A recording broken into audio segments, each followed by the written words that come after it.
अब बिल्कुल रिटायरमेंट बताओ।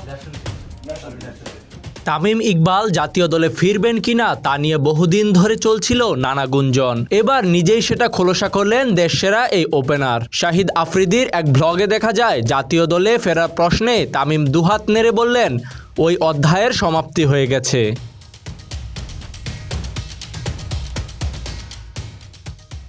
দেশের পট পরিবর্তনের পর ক্রিকেট পাড়ায় তামিমের পদচারণা ছিল চোখে পড়ার মতো।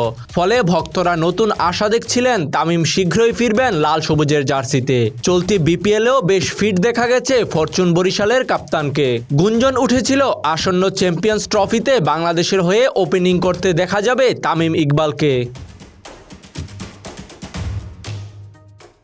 কিন্তু বিপিএল উপলক্ষে বাংলাদেশে অবস্থান করা শাহিদ আফ্রিদির নৈশভোজের এক ভিডিওতে দেখা যায় খোশমেজাজে আড্ডা দিচ্ছেন তামিম ইকবাল।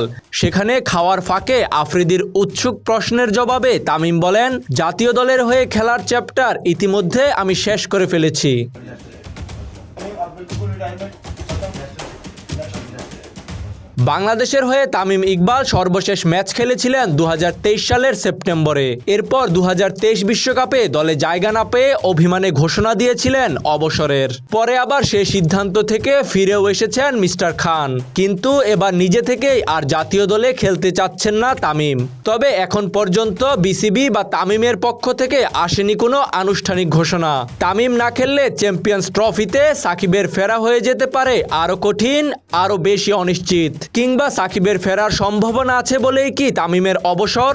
সব প্রশ্নের উত্তর বলে দেবে সময়।